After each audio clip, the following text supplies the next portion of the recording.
For over 2 decades, Pakistan's most famous real estate tycoon Malik Riaz Hussain flew high. As the go between for the country's military and political elite, he enjoyed unparalleled connections. But then, he flew too close to the sun. He built an empire that competed with the Pakistani army in its favorite business, which is real estate. He fought and won a legal battle with the Pakistani Navy over the use of their name Bahria, and seemingly drove a wedge between the two forces. Now, sitting in Dubai, the chairperson of Bahria town is a persona non grata in Pakistan. His assets are frozen and he has been cut to size by the same army he was once in bed with. There is a way out for him, but this means turning back on his dear friend Imran Khan. And Riaz won't do that. It is not good business. Hello and welcome to The Print. My name is Debdutta and today we discuss all about Pakistan's most famous real estate tycoon Malik Riaz Hussain and his long-drawn battle with Asim Munir. Now, Pakistan's biggest corruption case is a saga of friendships gone sour, military-ruled real estate, and a politician who tried to outwit the most powerful institution in the country. The Al Qadir Trust case, also referred to as the 190 million pound National Crime Agency scandal, involves former Pakistani Prime Minister Imran Khan, real estate mogul Riaz, and the Pakistani military. 6 years later, Imran Khan is in jail over the case, and the once untouchable Malik Riaz is now essentially seeking a compromise with the Pakistani army. Insiders who are familiar with the case told The Print that Malik Riaz's rise was based on deep ties with both politicians and the military, which he enjoyed for years until the big fallout. The fallout was that the military wanted him to turn approver against Imran Khan, but for a businessman like Riaz, becoming a witness would cripple his credibility in the business. Now, with the current military regime being hemmed by Field Marshal Asim Munir, who is the Pakistani Chief of Army Staff, Riaz is looking for a settlement that won't come through, because Munir, as one person described it in Pakistan, is a mad bully. Even President Asif Ali Zardari's attempts have failed.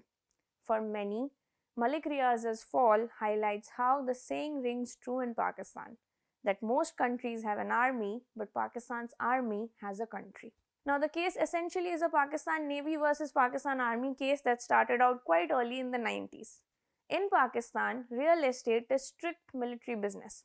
Since the 1980s, the Defense Housing Authority, or the DHA, which is run by the military, has dominated the elite housing market in the country.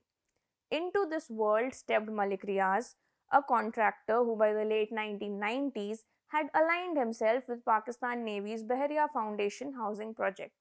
The Urdu word Bahria is used for the country's navy.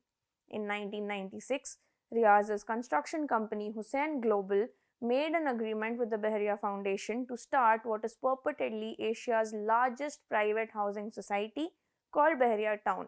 Now, according to this agreement, the Bahria Foundation was offered a 10% share just for allowing the use of the name Bahria for the scheme, which would later create a gated community for the Navy. Now, the remaining earnings went to Hussain Global, Malik Riaz, and his family members. 4 years later, however, the foundation asked Riaz to stop using the name Bahria for the society once the agreement between the two had ended. The Navy claimed that it was damaging the reputation of the armed forces. Riaz agreed to not use it permanently, but his team requested that they be allowed to use it for 18 more months. However, in 2002, the Pakistani Navy filed a case against him, after which Malik Riaz got a stay order from a local court claiming that Bahria Foundation had forced him to sign the agreement and continued expanding his housing project in Rawalpindi, Islamabad, Lahore, and Karachi. Now, while the partnership had collapsed, Riaz went fully private with the name Bahria, going from power to power now that he had essentially won against the Pakistan Navy. Over the next decade, with an alliance of friendship with generals, he became the real estate mogul who built sprawling gated properties across major cities like Rawalpindi, Lahore, and eventually Karachi, where his 60,000 acre or 24,000 hectare mega project effectively created a parallel metropole. With its manicured lawns, golf courses, and Dubai-style master planning, Bahria town Karachi became the next big thing in the country. To put it into perspective, a former government official requesting anonymity told ThePrint that it basically created a whole alternate Karachi. He said, and I quote, "If I had to compare with India, Karachi is almost as big as Bombay. Think of it, one day a developer gets up in the morning and builds a new Bombay there which gives much better facilities." By the early 2010s, not only was Bahria town competing with DHA, it was now outpacing it in scale and public profile. This is a success that carried risk. Now, for Pakistan's military, which treats DHA as both a welfare scheme and a vast profit engine, the once favorite with the generals had now become a rival. For the first time, the military's own housing project had a competitor. Cut to March 2015, a civil court accepted Bahria Foundation's request to stop Riaz from using the name Bahria for his project. Then, in 2018, a district court ruled in favor of the Bahria Foundation and ordered Riaz to pay 388 million Pakistani rupees, which is approximately 121 million Indian rupees in damages. The court also imposed a fine of 15,000 Pakistani rupees, which is around 4,000 Indian rupees, as court fees, which was to be given to Bahria Foundation. Originally, the foundation had demanded around 213 million INR in the court, but decided on a lower amount. Interestingly, it was barrister Gohar Ali Khan, who is now the Pakistan Tehreek-e-Insaf's chairman, who had represented Riaz then in court in 2018. Now, his project, the Bahria town Karachi, launched around 2013 to 2015, marked a turning point in Riaz's fortunes. Until then, his modus operandi had been clear: cultivate ties with retired generals, gift them plots, bring them on board, and ensure that the military elite always had a stake in Baharia's success. In Pakistan, this was simply how business was done. One government insider put it this way: just as in India, politicians hold the key, in Pakistan, it is the generals who matter. Now, DHA, the military's real estate business, and Malik Riaz together reportedly took control of land which was worth 62 billion PKR or 19 billion in Indian rupees, which affected around 15 lakh low and middle income people in Pakistan. But it was Bahria town Karachi that upset this delicate balance between army and Malik Riaz. Because for decades, DHA Karachi had been the crown jewel of the elite housing, which provided a secure neighborhood where businessmen, politicians, and even underworld figures like Dawood Ibrahim once had homes. This rivalry quickly soured into hostility. For the army, Baharia's rise was no longer just about real estate. It was about institutional dominance. The breaking point came with the Karachi land acquisitions in Malir, which set off a chain of legal and political battles that would ultimately pit Riaz against the most powerful institution in Pakistan. The dispute came to a head when the country's Supreme Court, allegedly under pressure from the military in 2018, forced Bahria town to settle at 470 billion Pakistani rupees, which is around 148 billion Indian rupees, over cheap land deals by the government in Karachi's Malir district. An investigation by Pakistan's leading national daily Dawn showed that the Bahria town Karachi was being developed over 23,000 acres in Malir, which is Karachi's green belt. Supreme Court then ruled that Bahria town Karachi had illegally acquired thousands of acres and declared the acquisition null and void. It also criticized the Sindh Board of Revenue and the Malir Development Authority for their role. Now, while the court later allowed Bahria town Karachi to retain around 6,000 hectares, it had strictly barred any further expansion and had warned that violations would trigger criminal actions against both government officials and even Bahria management. Despite this, investigations suggested that Bahria town Karachi had quietly expanded into regions that were adjacent to Malir, such as Jamshoro district. Adding to this, the DHA then accused Bahria of owing around 1.4 trillion PKR, which is around 4,300 crore in Indian rupees, to it in the Rawalpindi Islamabad land transactions. Now, even as this whole Karachi case was unfolding, a parallel drama began in London. In 2019, the Britain's National Crime Agency froze around $239 million in assets linked to Malik Riaz and his family on suspicions of money laundering. Now, the UK's law allows for civil settlements without criminal charges if funds are returned. But instead of being routed into the Pakistan treasury, the then Prime Minister Imran Khan's PTI government, which was advised by the Accountability Chief Shehzad Akbar, allegedly approved an unusual plan. Their plan was that the seized funds from NCA would be deposited directly into Supreme Court's accounts, and that would settle down Baharia's 460 billion claims earlier. Soon after the settlement, Bahria town donated land for a new educational institution, the Al Qadir University Trust, which was founded by Imran Khan and his wife Bushra Bibi. Now, Malik Riaz is said to have good ties with Bushra Bibi. For the Pakistan's National Accountability Bureau, this raised red flags. Investigators in the watchdog alleged that it was a quid pro quo.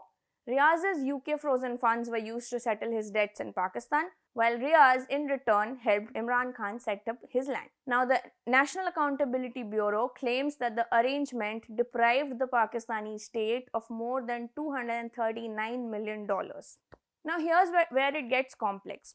The Imran Khan government era officials dispute this framing. His accountability advisor Shehzad Akbar spoke to ThePrint, and he said that the UK funds were never meant for Pakistan treasury, and it was meant for the Supreme Court's account since it is a government controlled channel and the land went to a registered trust and not to Khan personally. He said, and I quote, "The NCA case was a civil case, it was not criminal. Had it gone to trial, it could have dragged on for years with uncertain results. When we made the settlement, we ensured that the money returned to Pakistan and we parked it in the Supreme Court's account." Now, between 2020 and 2022, the court even earned billions in profit by investing those funds in saving accounts. This is according to Akbar. For him, the real controversy began later when political rivals and the military establishment under Asim Munir turned this arrangement into a corruption case against Imran Khan. Then began the saga of Pakistani army versus Imran Khan. By 2022, Imran Khan was ousted, and the Pakistan's new ruling coalition backed by the army allegedly weaponized the same Al Qadir Trust case. In early 2024, he was sentenced to 14 years in prison under this case, while Malik Riaz faced a sweeping crackdown. Now, for Imran Khan's opponents, the case is simple. State funds were misused by him to help a politically connected tycoon. For Khan's allies, it is a politically motivated narrative which is designed to sideline him permanently. Now, even former ISI chief Faiz Hamid, who was once considered close to Imran Khan, got embroiled in the case. In May last year, former Pakistan Federal Minister Faisal Wawda accused Hamid of being the architect, mastermind, and the biggest beneficiary of the Al Qadir Trust case. Faiz Hamid was later court-martialed for his corruption allegations in another real estate scam, and he became the first ISI chief in the history of Pakistan to be ever court-martialed. Both Faiz Hamid and Malik Riaz were asked to turn approvers against Khan, but they refused. Now, other cases against Imran Khan, from the disclosure of state gifts, which is the Toshkhana cases, to challenges over his marriage, which is the Iddat case, have largely collapsed in court, and he has been acquitted in these. The Iddat case was filed against Imran Khan and his wife Bushra Bibi by the latter's former husband Khawar Manika 6 years after their marriage, where he claimed that Imran Khan had married her during her Iddat period of close to 3 months, which is a mandatory waiting period after divorce in Islamic law. As mentioned before, in 2024, both of them were acquitted. But among the many cases, the Bahria town saga has stuck. According to observers in Pakistan, the reason is simple. Imran Khan's name is attached to Malik Riaz, and when it comes to Malik Riaz, public opinion in Pakistan turns sharply even though Khan is very popular in the country. One insider told ThePrint that Malik Riaz once told him that if you want to destroy someone in Pakistan, you simply have to link them to Malik Riaz. The narrative alone will finish them. A journalist who worked extensively on the Bahria case also told ThePrint that the generals personally gained from Malik Riaz. But institutionally, once Bahria became bigger than DHA, it had to be cut down. Family members of Malik Riaz were harassed, assets were frozen, and even associates in the UK were threatened. But both Imran Khan's allies and Malik Riaz himself refuses to concede guilt or strike a deal.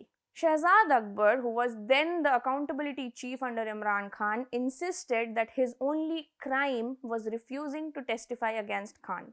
He told The Print, and I quote, "There is not even an allegation that I took a bribe. My sin was challenging the army's influence while in the government and later refusing to become their witness." Meanwhile, what particularly angered the Pakistani army was Malik Riaz's decision to go on the offensive abroad. What he did was, instead of retreating, he launched Bahria Town Properties Dubai, which is a multi-billion-dollar project in South Dubai and that quickly sold out in its first initial phase. This is because for many investors, Bahria Town remained a trusted brand, and for Pakistan's army, this was open defiance.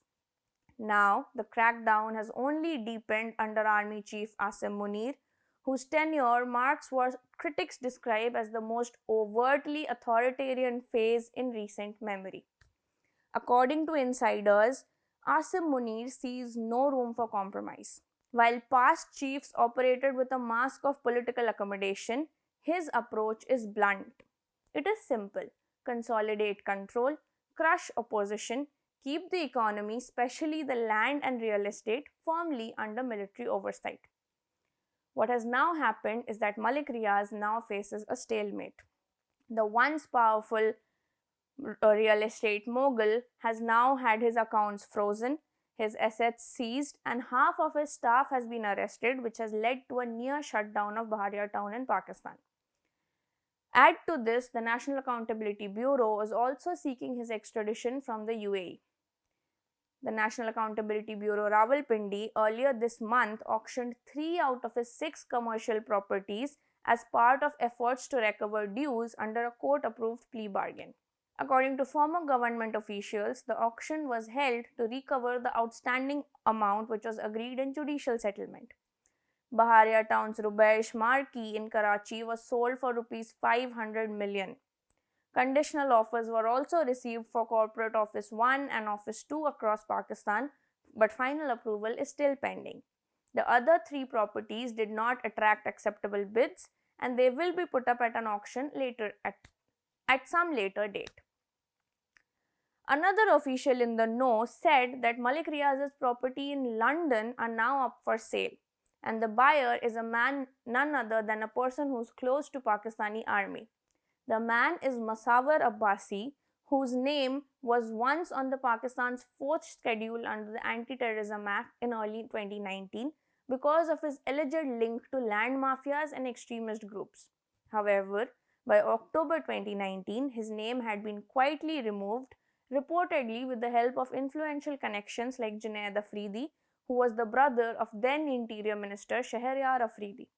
The timing had raised questions, and it had coincided with the launch of his media network, which further fueled speculation that, of course, the military had helped position him as a proxy. One of the former government officials who has worked closely with Asim Munir told The Print that this is nothing but the new wave. Malik Riaz's properties are being auctioned, and right now his own brother has been in ISI custody for 6 weeks. Many of his people, which include ex-army brigadiers, generals, and even Asim Munir's own course mate, Colonel Khalilur Rahman, who was Bahria Town's vice executive, are in the Federal Investigation Agency's custody. Moreover, instead of bowing down or agreeing to pay, Malik Riaz went on and launched a new mega project in Dubai. For the army, this was seen as an open insult, as if he was spitting right in their face, and now the army has decided not to spare him. He added, and I quote, "This is a classic story of military ink. First, the Faujis capture all the resources to erect an empire of $200 billion, and when any competitor rises, he's taken down.